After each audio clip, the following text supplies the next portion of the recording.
Yeah. So how does this debunk my claim? You see, you're busy how to say, the debate with people here, while we are doing the job in cleaning the Holy Land from the Islamic occupation. So how is this debunking my So claim? waste your time. How is this Okay, debunking gypsies, it's my turn. You want to win in Clubhouse and on the No, how is this debunking my claim? How is it debunking my claim? Sure, you can say you can run your mouth all you want. How is this debunking my claim? Hold on. I want to let Prince speak. Got 90 seconds, guys. I want to respond to Wizard and for making a claim about propaganda that people who are the pro-Palestine side are propagandized, and Jill made a reference to that as well. And I find it really funny, ironic, and contradictory. Why do I find it that? Well, I bet you $100 to say people who are talking about propaganda are people who support Donald Trump or people who support certain right-wing elements in certain Western countries. The question is, how did these people get into power? 20 years ago, it would have been impossible for Donald Trump to come into power. Why?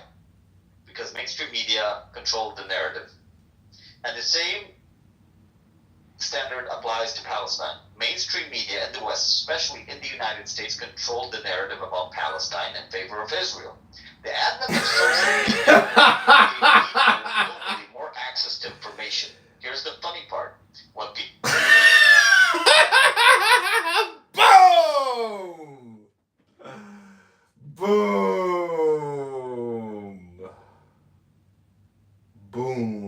Who boomed the room? Who boomed? Oh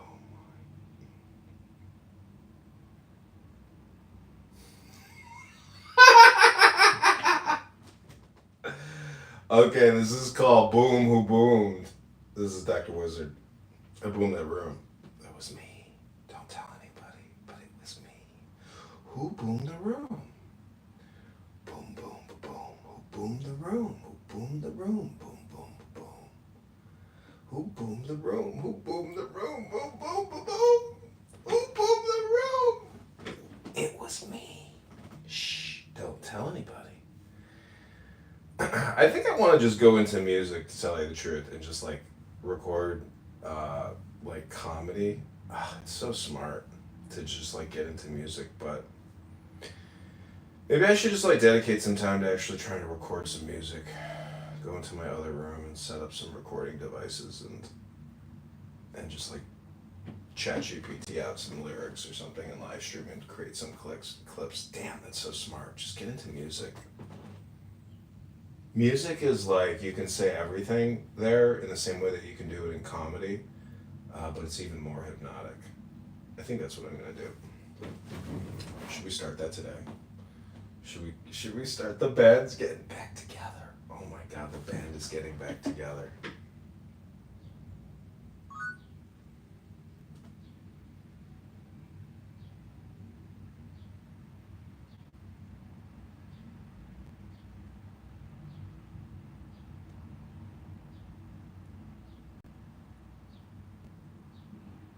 Okay, this is called The Band is Getting Back Together.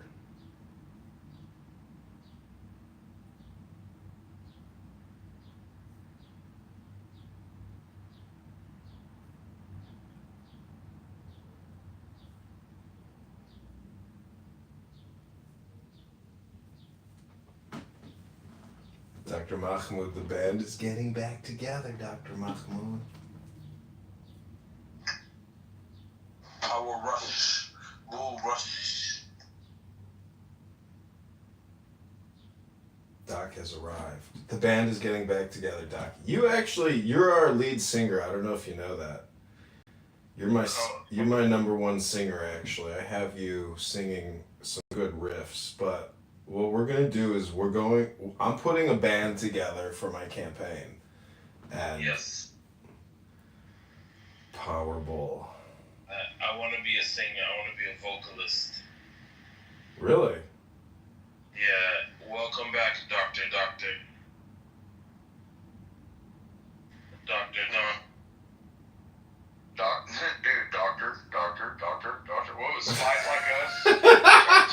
Doctor.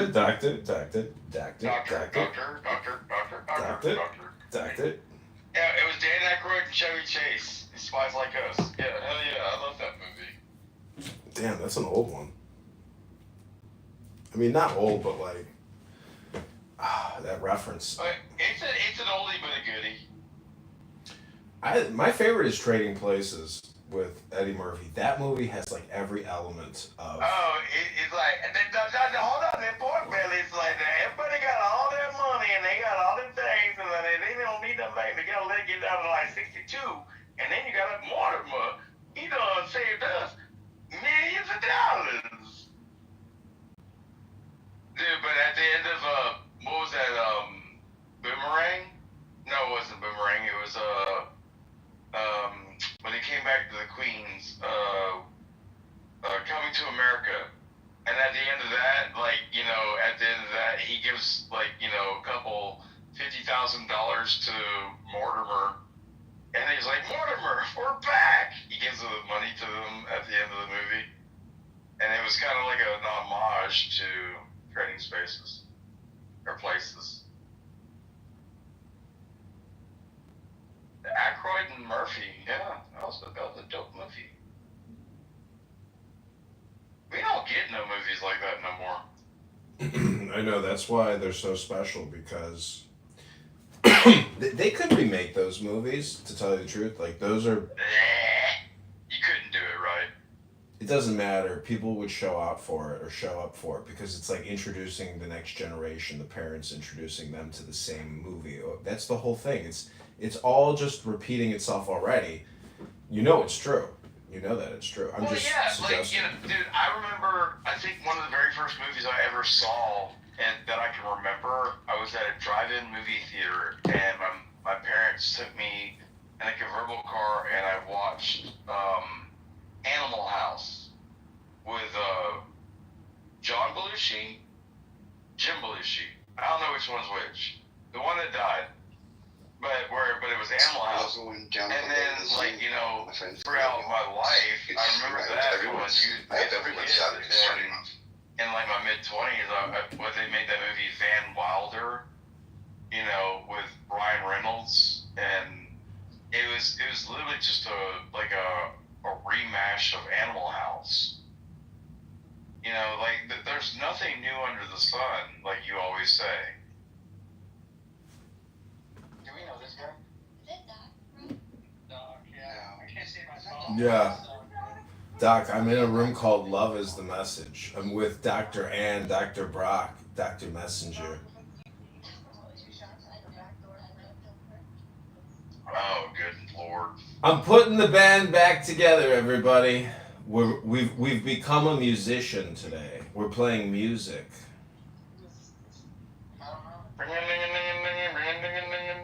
I've been doing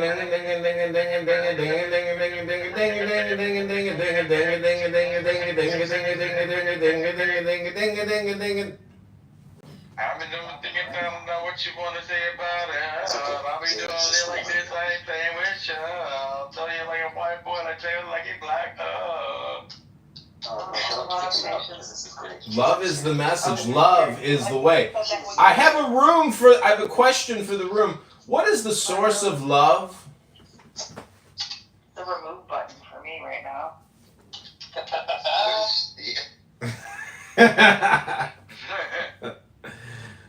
Self-deleting. She kicked. Why did she kick? She self-deleted. Why did she kick? Oh no, she did not understand the intention of what I was saying. think you was gonna close down the room because you were speaking at an office? Why else? Who boomed the room? Who boomed the room? Why did they boom the room? Okay, no interruptions. We're back, and Prince has got the floor. You got a minute and a half. No, I just wanted to say that it's very ironic for people to accuse the pro-Palestine side of propaganda. They do that for a very specific reason, is that the majority of the world populace is pro-Palestine. The Million March protests in Western capital have been for Palestine. I've not seen a single one for so-called Israel. Israel is not popular. Israel is the pariah of the world. More and more people today are hating on Israel than they did in the past. Now, people want to say, oh, they're brainwashed and propagandized across cultures, continents, languages, countries, etc. You know The what funny the part, difference is? nobody asked you. Wrong. Guys, don't interrupt. Monkey, take your banana. Nobody asked you. Monkey, take your banana. Nobody asked you. Let him finish. You know, the same people who probably talk about this are people who advocate for Donald Trump, or people who advocate for, like, in Gil's situation. We're gonna remember that one, Monkey, take your banana. We're gonna attack him with that and call him a That 20 racist. years ago would have been impossible to hear of, or impossible to be even on the ballot. And guess what? If Trump was running 20 years ago, he would have lost. Why did Trump win? Social media, access to information. That's what people have. And when people... So then people won. Media, The truth apparently won. Okay, so we're going to attack him on racism, and then we're going to attack him on propaganda versus truth information and political outcomes. The people became pro-Palestine. It is actually the other way around. He's an anarcho-capitalist, probably. That people were propagandized back then when they were And pro-Palestine anarcho-communist. because they didn't know any better, because their narrative was controlled by mainstream media. By the same token, when Trump and his controversial stances took hold in the United States and the world, right? He won. He won the presidency not once, twice. I'm using emojis. I'm using emojis, and it's like distracting me. Okay, we're gonna thank you. But who wants to? Give me a go. Go ahead. Thank you, my brother. I just want to say this whole pro-Palestine stand. This is Achik. I don't know if you know Achik, but he's like a very nice person. Can I imagine back in He's super nice before guy. the state existed, all of these No. Semitic people, They'll kick me. They'll kick me if I am yet. everything else, like, just so happy. The band is getting back together, dude. World premiere, worldwide. That we, before that, the time we killed Jews. It's kind of funny. Prince just pops in, says his propaganda, then leaves. Now they can fight back. People like this keep saying, oh, I've known some friends in real life that with my pro-Israeli stand, they told me I don't want to speak to them. They don't want to speak to me anymore. I told them to get fucked. Because being anti-Semitic is cool now, even just finish university and everything. I'm just like, people like you in 4 or 5 years are just gonna be the same rigid assholes. I don't know what they call it. It's gonna be the same thing. I'm just so glad there's a state of Israel. I'm so thankful to the good Lord Jesus Christ. I know you're Jewish, you don't believe in Jesus, but I do. And I'm just so happy because This is Achik. This is the Achik moment. Everybody gets 90 seconds here. Anti-Semitic or Sunkum, wherever they are around the world, they can speak all that bullshit, whatever. They can't really do anything. All they can do is talk shit online. Jerusalem is the capital of Israel. Judea and Samaria will be a part of Israel. They'll apply something to it hopefully this year or hopefully next year. And hopefully do with Gaza. They gotta do what Gaza do. And things are looking well, you know. So many people show many respect. All these disgusting, simpleton anti-Semites are gonna go with the wind. The ones they fought. When the Jewish people dealt with the Nazis, they dealt with the Romans, they dealt with the Spanish Inquisition. You really think Gaza is a big problem? It was only less than 80 years ago they dealt with the Holocaust. You really think Hamas is going to destroy the state of Israel or Hezbollah when they destroy or Iran? Fuck no. So I just want to say that I'm so thankful there's a state of Israel finally. Just so many, what is it, 2,500 years, correct me. Beautiful thing to see, and we'll support you, and you'll keep winning. And all these sick anti-Semites, all the drugs. Yes, bro. I'm done. Yeah, put me in the queue. I put my 3 points in the chat, which countered Prince's arguments. Your turn, Wizard. So the 3 points. One is, I don't know if you heard Prince say to Acek, who was a very lovely and nice person. He said, "Monkey, don't take the banana." Like, he's a racist piece of shit, a gaslighting dog baiter, and that's the type of scumbag that Prince is. And he's not here anymore, and so therefore I'm not attacking him personally because he's not here. He exists only in the figment of my fart's imagination. Number 2. Okay, no personal attacks, please. Okay, Thank you. I'm moving on to my second point, which is essentially he says Donald Trump never could have gotten elected because of the advent of social media and the truth getting out. So that's confirming the fact that the voters were low information voters forever, and Trump proved that the fake news is just propaganda and brainwashing all of us. So he's actually telling us that, okay, now the truth is out. He's exposing us as being terrorists. That's what he's saying about Trump. And the third part is really, Prince is an anarcho-communist. He's not even a capitalist. He's a communist anarchist. And he wants regime change, murder, and terrorism, and war. And he is just a political propagandist mouthpiece living out his academic dreams in whatever Western country that... Okay, I know this is not personal. I can't use... Anyways. So let me just say that this app is really an information warrior, next level. Almost you could call it like neurological cryptology, meaning that people like Prince, who have to keep creating a new account every week and has a perpetual party hat, that means they are on the wrong side of history. They are low IQ and they spread propaganda. The more party hats you see, the more you can guarantee that that person likes to spread propaganda. Now, myself, I've had 40 party hats. I've had a lot of accounts on this app. And guess what? I did everything I could do to get Donald Trump into office. I debated every liberal, Democrat, low IQ voter and taxpayer on this app that I could. And I recorded it all and put it across 40 different Instagrams and 40 different YouTubes. So I would have a record, a history of what I did to debate the low IQ voter taxpayer here in this country who's been lied to. And they don't know that they're propagandized. And that the whole point of this app is to reverse engineer people's psychology so you can open up new opportunities and potential opportunities for people that have been victims of state propaganda, victims of propaganda from terrorists, people like Prince, people like Maxine Waters and Nancy Pelosi, who have sold us a bucket of turds for hundreds of trillions of dollars. We got no good ROI as taxpayers on our spend for the past 20 years. We got shafted. And a lot of innocent people have died because of the military-industrial complex and the banking-industrial complex, the energy-industrial complex. But that's neither here nor there. I don't want to be personal and make personal attacks, but when you listen to propagandist terrorists like Prince and all the other free poly liars, they are wasting your time, and you give them audience, and you give them connection, and you give them content, and you give them propaganda. So be careful what you say, otherwise you fall into their web of despair because they are spiders, vampires, parasites. I am complete. So may I ask him a question? You can ask any question you want, but I don't have to respond to you. Go ahead and make a speech like I just did. I don't want to do Q&A with you. I am moving to the audience. I don't do Q&A with you. What value did you and SG bring to the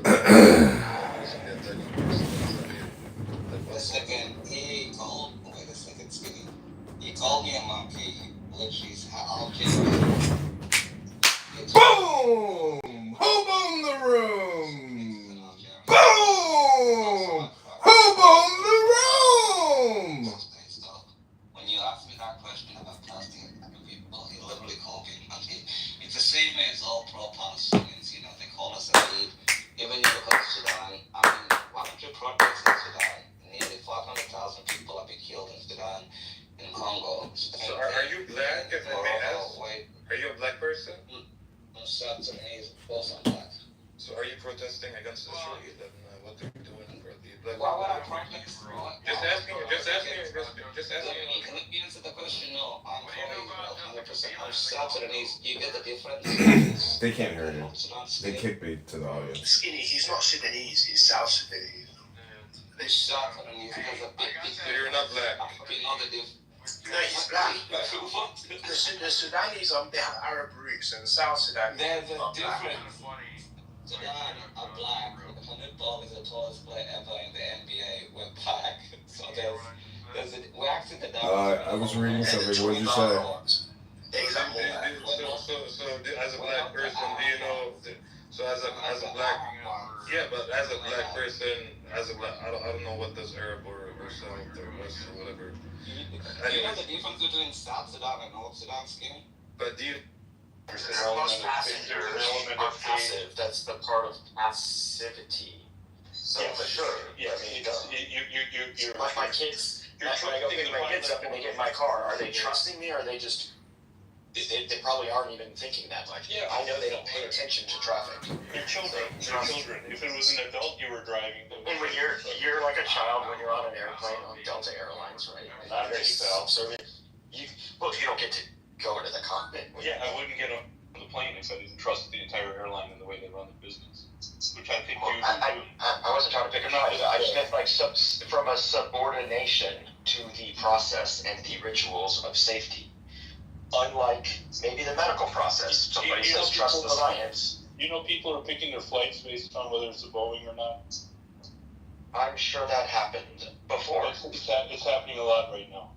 I'm sure it happened before. Why would it happen before? They're crashing out of the sky now. Here, let me tell you. You asked. I'll slowly try to calmly answer. There's reasons people make their preference choices in a highly different space than you. Maybe they worked for Boeing and they hate Boeing, so they may not say they make choices. Can I finish? No, Easy, bro. I can't finish. All right. No. The element of trust. You're trying to get around this element of trust, and it's. I don't know why it triggers them that we trust the airlines or a pilot. It is trust for your money in the money. If you don't have stocks, you have money in the bank and some sort of wealth advisor. You trust your accountant to file your taxes properly. All the high trust elements are around risk.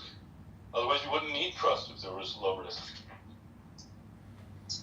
I mean, I just think that this is a troll title like all troll titles. I mean, trust doesn't lead to long-term prosperity. That's not what long-term prosperity is. The fake tomorrow. Trust changes. Look at all the propagandized people in this country that trusted Dr. Fauci, trusted Pfizer, Moderna, J&J, trusted the CDC. You know, real trust changes over time. But can I say something? Mark, go ahead. Yeah, no, I let you loose, putting in your emotions. I'm cleaning my office at the same time. I think it's interesting the dynamic of a room of people talking about that topic. So go ahead and keep going. Cool. Yeah, I was gonna say I get what you're saying, Wizard, right? But I don't think you're using the right word. You're talking about accuracy. You're talking about truth, right? But there's difference between something being accurate or factual or truthful versus it being you're trusting in it. So, for example, if I ask my mom, for example, hey mom, I don't have my phone, I can't check whatever, and something, whatever. And what is Could you the time hire for this me and for your campaign? Yeah, you want to be a paid crisis actress? I would trust her because I don't think she's trying oh my gosh, I'd be so good at it. Because I trust her. All right, but you're gonna have to film yourself. I know that her first intent What is do I not have to to deceive me. You're gonna create fake. You're gonna Need it. create fake emotional videos about the hood, the guy I'm running against. Because the trust and the Your voice is gonna verification cause panic. due diligence. I need your There's no voice due and your diligence face. required upon it. That is your onus that Okay, you have so to do, I'm gonna right? talk about the guy. Can I see the guy? Because I'm such a critical person Yeah. as it is. Like, I can come up with like the stuff. Okay, let me So, for get you example, his. if I know, I don't believe this, but for example, someone might say that they know that they have so many things to And do like what you on need and to do is worry like about take a their day-to-day life, screenshot of his that they Instagram cannot and also use it have as the the green mental load screen in the of worrying background. about medical jargon and information and fact what you checking all should that do is stuff. They have have so more many things support that they do on a daily basis. So they defer that responsibility of due You're right. diligence, This which you should will do, work. but they might defer it to And you know what? Even if I don't right? win, Now, it's going to get me a lot of brand name recognition for the next time I run. They are not choosing trustworthy sources, and that's the thing what you're hitting at. So they are saying, This guy's 56 years old. Trust doctors. He's a Rhino deep state, and my friend Max, who's Jewish, is the one who is helping me coordinate and to bring this guy down. In some environments, because when you he's a total loser, and he's low if IQ. everyone actually did it, if everyone actually did it, then yes, it would be great. Yeah. But guess what? If you don't actually all do it, Right? What kind of a name is LaHood? What a hood name, right? 100%, you're going to get a variant. That is literally what happens. It will mutate. So anybody who's going to propagate that you must take some vaccination that the whole world is not really taking, you know, He went to University of Illinois and LaRosse College. He's a lightweight. You will have to take the vaccine every single year. One second. Teddy, McKay, and Luke's got 3 There are kids. things like this. Now there's trust, but then you have to fact check it with actual information that's out there. Someone mentioned about science being about skepticism and something like this. I agree. It's not necessarily skepticism, but it's like you don't just accept every information that comes at you.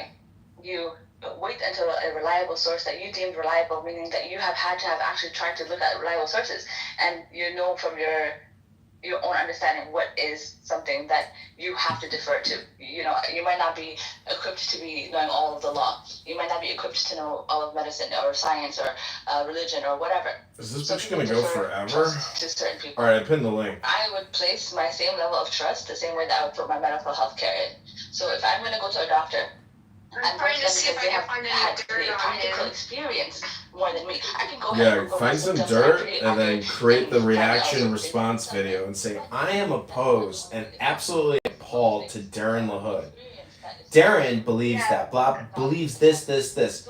And, you know, and just like, use your voice. 2020, Darren posted on his Facebook that he doesn't like how the Democrats are dealing with the COVID response. I think he's wrong. He's a terrible person. Basically, but what you need to do is get ChatGPT and like actually make it like a 60-second clip. It can't just be like, because then people that credibility is no credibility. It's got to be credible. So like you need to create a 60-second short on YouTube, and you'll be my first paid crisis actress.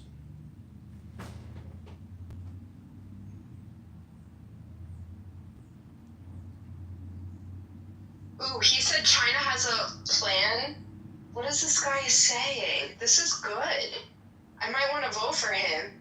China has a plan to replace the United States. And they're working on it every single day, is what he said in this video on YouTube when you search for him. Yeah, so call him a war propagandist, and that he's creating propaganda to foment war and division, to further solidify his power of bullshit and propaganda. Don't believe his lies. He's trying to create a paranoia against the Chinese. It's truly propaganda. Like, it's just state propaganda. He creates lies and propaganda. Maybe it's a threat, maybe important, maybe official, I don't know. Maybe that might be an alter ego. You got those he's talking again about China being the CCP being the biggest threat. And he says the world is on fire and its adversaries are on the move, is what he's saying.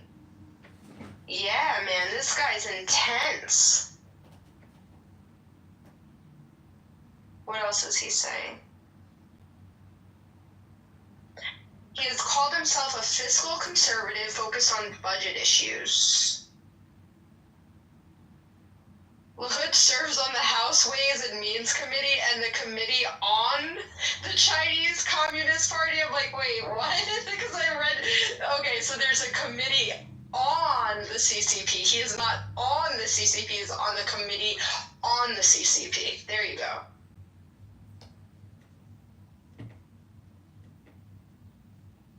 Keep reading. Tell us more about Darren LaHood.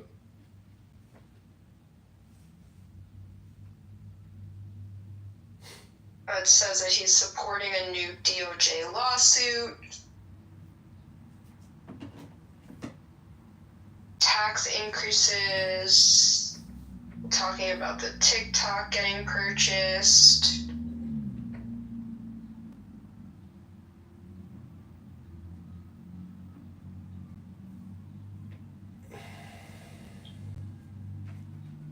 He says he meets with any how do you say that word? Constituent. Constituent. Yeah.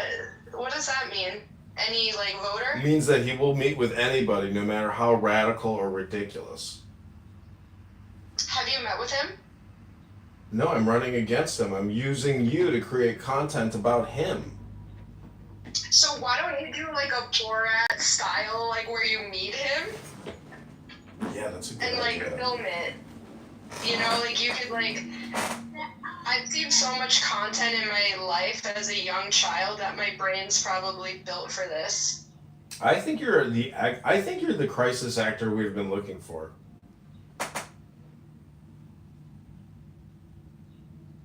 And I'm not saying you got to show up and do anything, but if you open up a YouTube account called Darren LaHood, Go Back to the Hood, you would be helping the campaign tremendously. And it's through hard work of crisis actors like you that we will win this campaign against a fake Republican. He's a fake, Danny. That's the point. Is everything he does is just like him acting and pretending that his image is actually who he is on the inside. And the fact that he says, I will meet with any constituent, no matter how Democrat, liberal, or retarded you are, or stupid, I will meet with you. I will give you audience. I will platform you.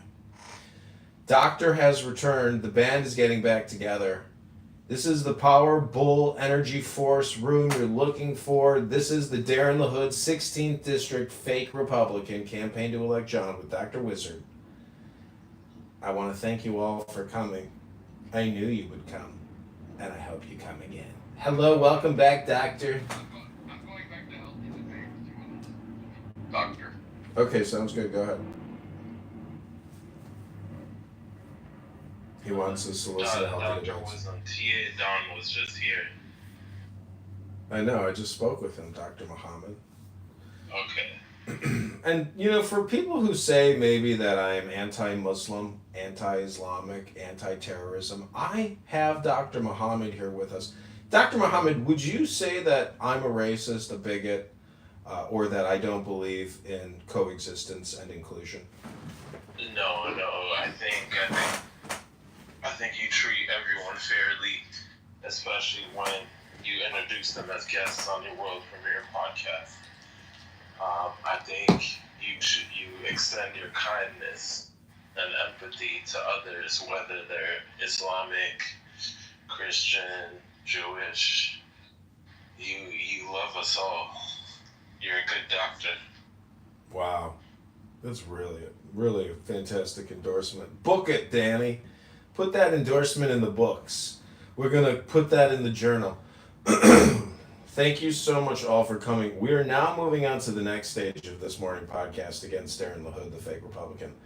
We are going to play the Musk Doge team address government waste and fraud. Where was Darren LaHood addressing all of this waste and fraud in government?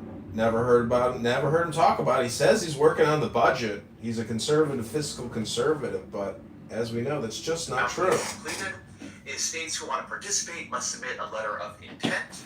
After they do that, they can submit a request for up to $5 million in planning grants. Then the NTIA, step 4, has to review and approve and award, again, planning grants, not broadband grants, planning grants. And it's still at the NTIA. It's still at the first step. All right, so the NTIA must issue a NOFA within 108 days. States who want to participate must submit their letter of intent.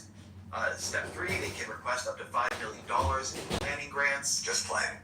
Just planning. Step 4, the requests are reviewed, approved, and awarded by the NTIA, which currently all 56, 3 years later, all 56 applicants have passed through at least step 5.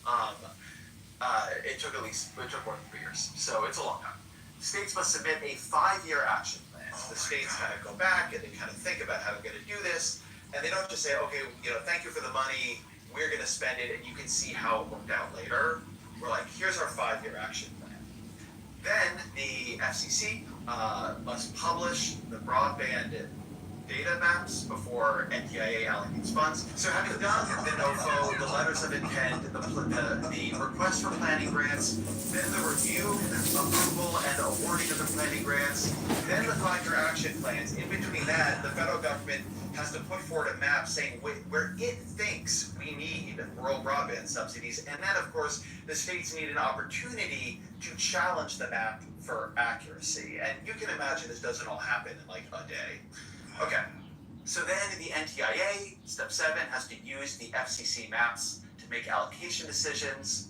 Then, having already done their letter of intent, the request for planning grants, it's hard even to talk about this, man. Step 7 is NTIA must use the FCC maps that were already challenged for allocation decisions.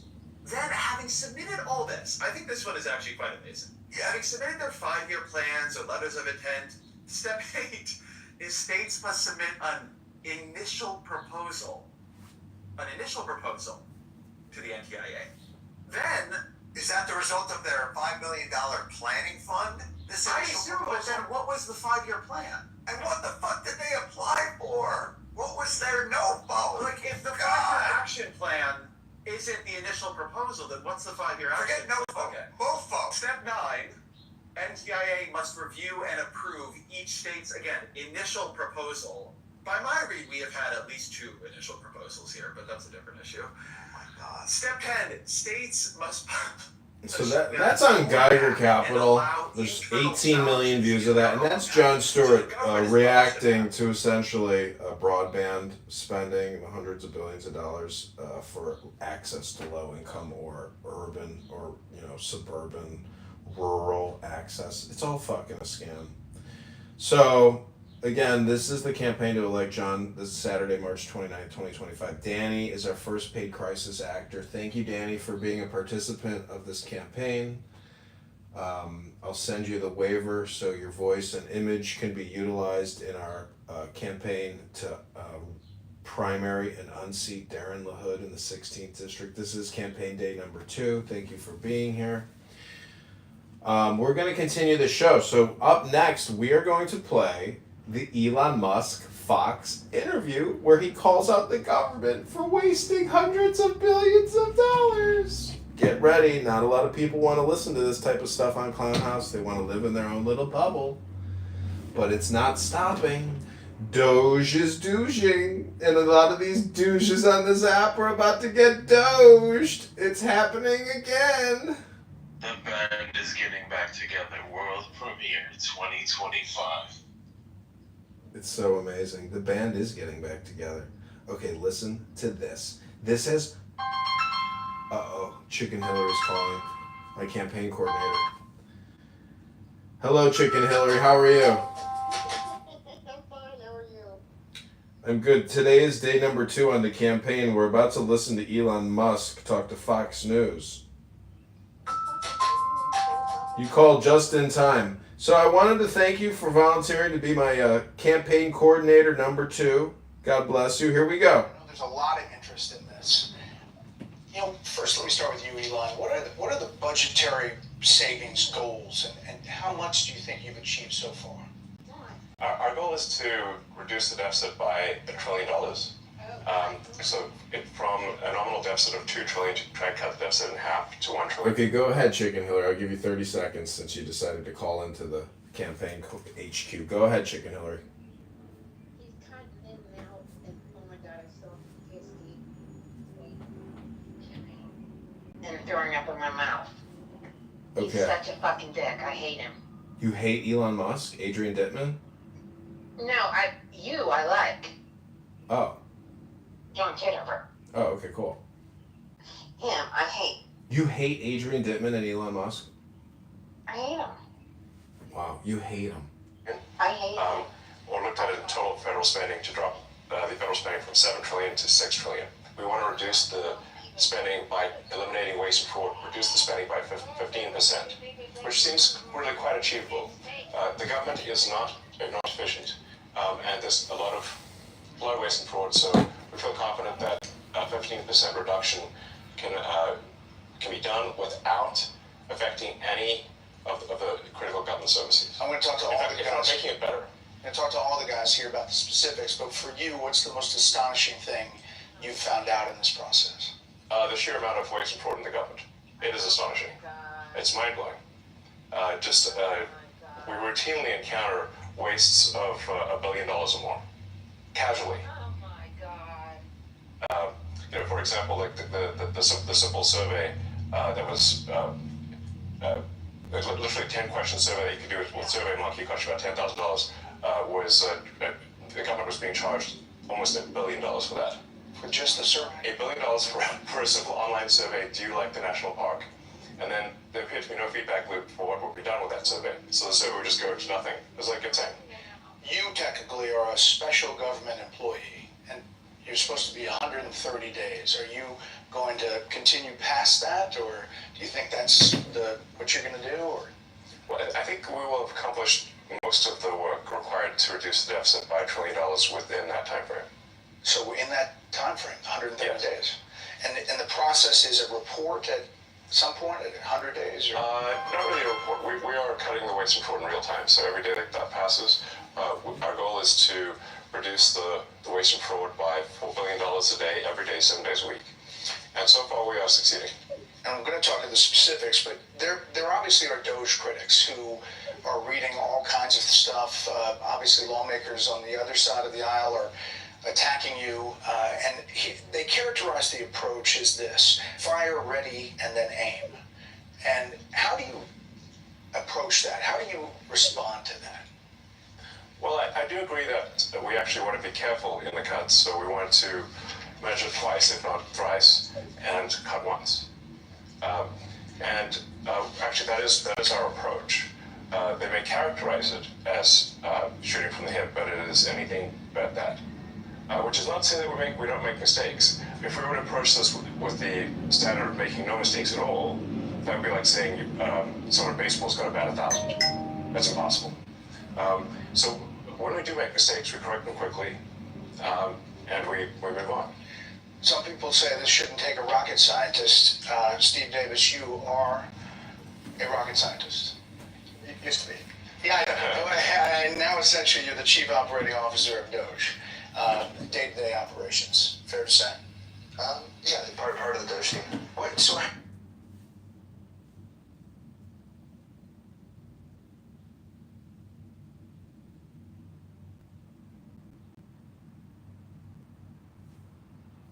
how did you end up here? What's the biggest challenge you see? The reason I'm here, which is probably for many, is that I think the goal is incredibly inspiring. I think most of the taxpayers in the country would agree that in order to have the country going bankrupt would be a very bad thing, and therefore the country going not bankrupt is a good thing. That all of us are willing to kind of put our lives on hold in order to do. I think the thing that's special right now is we actually believe there's a chance to succeed. That there's an administration that's supportive and a great cabinet and just a great group that will actually make success a possible outcome. And I think that's, given the inspiring mission and given the non-zero chance of success, it was worth doing. I'd just like to sort of re-emphasize that point. The success of those is only possible with President Trump and with the outstanding cabinet that he selected. It would be impossible without the support of the president and the cabinet. But you're finding the money. I mean, it's big numbers, right? Yeah, like Elon said, the minimum impulse bid is often $1 billion. So for example, the $830 million, which was the online survey, that's an enormous amount of money that wouldn't have been found if the Doge team wasn't working with it, in that case, the Department of Interior. But then taking it one step further, Doge then publishes these things on our website for maximum transparency. So now the general public, it would have been impossible for the general public to have seen that. Now anyone can just log into Doge.gov anytime and see these payments. As they're not yet in real time, they're close, but they'll probably be in real time within the next few weeks. But in the process, it still involves Congress, right? At some level. We're trying to keep Congress as informed as possible, but the law does say that money needs to be spent correctly. It should not be spent fraudulently or wastefully.